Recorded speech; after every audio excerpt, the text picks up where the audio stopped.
I did have a look at your resume and it looks great. I'd love to hear more about you in your own words. So could you tell me a little bit about yourself? Sure. I appreciate your time as well as the opportunity today. I currently work at. I have been in this role for about a year now as a senior internal auditor for a team of 8 people. Um, is an advisory manager and provides asset management services to REITs, and it also shares its corporate accounting staff with the two REITs. And as part of the team, I um, have guided the new staff auditors we've hired in the last year or so, and walked them through the paces of doing hotel audits as well as taking on additional responsibility of there have been new acquisitions as far as businesses are concerned. So we have to ensure that their process walkthroughs are completed and up to the expectation of not just management, but also in compliance with SOX standards and external auditors. So prior to I worked at Hotels, which is a hotel management company. I worked there for 3 years and auditing hotels all over the U.S. as well as a few in Europe, and manages mostly upscale hotels. And I was working closely with Grant Thornton in that role because Grant Thornton were contracted to perform some domestic audits for us, and I would be reviewing their work papers as well as ensuring that all their work paper documentation was up to our standards. And it was a great opportunity for me to learn quite a bit along the way, as well as interact with different people and build long-lasting relationships, and made the move quite uh, this, I should have prepared more how to go about ending this answer, but yeah, I would end it somewhere like that, and perhaps try to connect with why I want to join KPMG. But yeah, that was my answer. Okay. So at, you were obviously in an associate role auditing, and you had a lot of opportunities to um, work with, first of all, to get very familiar with the hotel industry and the upscale hotel industry. You got to work in the US and Europe, and you did a lot of communication work and interfacing with Grant Thornton and people outside of the firm, essentially. That is correct. So when you were at, you really developed your skills as an auditor and also developed relationship management and communication skills. Is there another area that we're not touching on that you would add?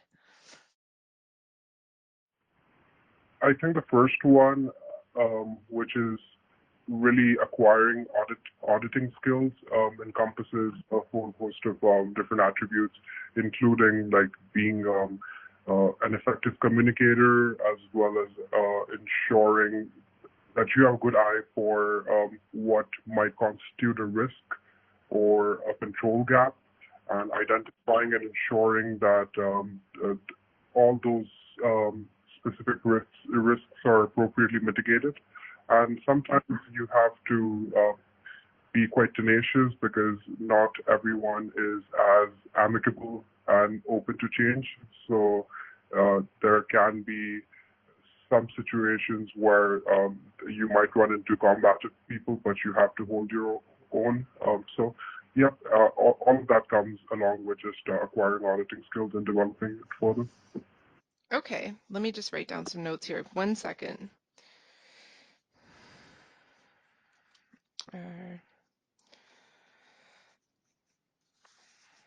Okay.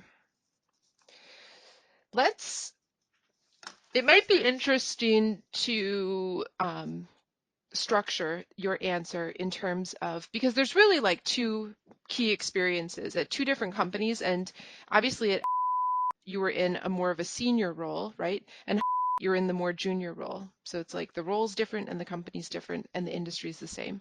So we could structure the answer as when I look back on my career to date, right, 2015 to present, really I think about it in terms of how I grew in each role and what I took away from each role and employer. I was very much focusing on high-end luxury hotels and performing audits in the US and Europe. And I grew in two ways. One, as a professional and an auditor, I really think I perfected my craft. Part of that was developing an eye for what constitutes a risk, right? And what constitutes a control gap. And that's kind of an art. It's not something Absolutely. that they necessarily teach you in college. It's something that you kind of are maybe good at or not. Absolutely. And the other thing I really learned while at was how to be a great communicator. And there's two subpoints to that. I learned how to communicate with people who weren't on board necessarily with my objectives, who were maybe resistant to an audit being performed, and to build a relationship with those people. And I also learned to be a great communicator with people who were peripheral to the firm. For example, I did a lot of work with people from Grant Thornton. So it's like That sounds point very one, structured answer, yeah. more structured. So point one is I grew as a professional and I perfected my craft. Subpoint under that is I really developed an eye for what constitutes risk and what constitutes a control gap, and then you could say a little bit more about that if you want. Point two is I really developed my communication skills. I developed as a communicator. Subpoint under that is communicating with difficult people, and point two underneath that is communicating with other professionals outside the firm or communicating cross-functionally, that sort of thing. And you can cite Grant Thornton or another example. Okay? Perfect. So that's part one. Part two is in 2018, I moved over to into a senior internal auditor role. That was really an opportunity to take on more managerial responsibilities and leadership, more of a leadership role. I think I can divide this into two separate segments as well, just like you did with one of them would be taking on additional responsibility and leading perhaps the staff auditors and who don't really have much prior audit experience and guiding them through the process itself, as well as ensuring that they do sort of embrace an auditor's mindset because we're just not people checking off items on the checklist and you have to have an understanding of the risk as we discussed. But the second segment would be performing and documenting control processes and doing risk assessments for new entities acquired from scratch. Now, that is something which I did not previously do because I was only executing a set audit program, right? I was working within the confines of that, but now I have created something which would not just be used perhaps this year or last year, but also by other auditors in the future.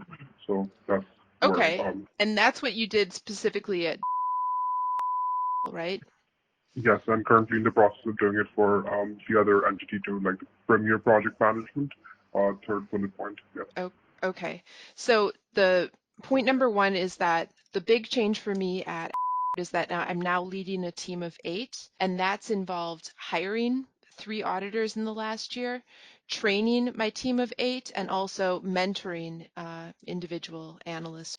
And then point two, the big change for me at is that instead of maintaining established programs, I'm actually developing and implementing new audit programs. And then say something about audiovisual Sounds good. briefly. Yeah. The goal isn't here to go into the whole story of it's just to kind of give people a taste and then let them ask further questions or use that story for a behavioral question down the line. Okay. Sounds good. To close, you can say that obviously the big difference with segueing from where you're at now to KPMG would be more exposure to a diverse group of industries, correct? I mean, you wouldn't just be focused on hotels. KPMG is a great firm, and I think the big opportunity there is to work across a wider array of industries and not just be limited to hotels, and two, to learn from the employees that KPMG has. Absolutely. Yep, work across a wide array of industries as well as high-profile engagements, and even employ the use of data analytics softwares to make sure that audit recommendations and findings are more robust and more meaningful. So all of these things are like attributes I'm looking forward to learning and acquiring. The KPMG is going to offer you three things: the opportunity to work in different industries, the opportunity to be mentored by people who are, they have a wider array of professionals on board at KPMG, and there's just more opportunities for mentorship as somebody in audit. And number three, there's the opportunity ultimately to do client relationship management and sales at KPMG. Yeah, okay. Yeah, that's a very interesting point because it goes along with process improvements. Usually, when you do highlight process areas of improvement, perhaps not directly to do with something that you're auditing per se, but for outside of the scope of that, and it's an area of significance, then people and managements do appreciate that, and that's a very good opportunity then to further or maybe create new engagements. So that is sales. Yeah.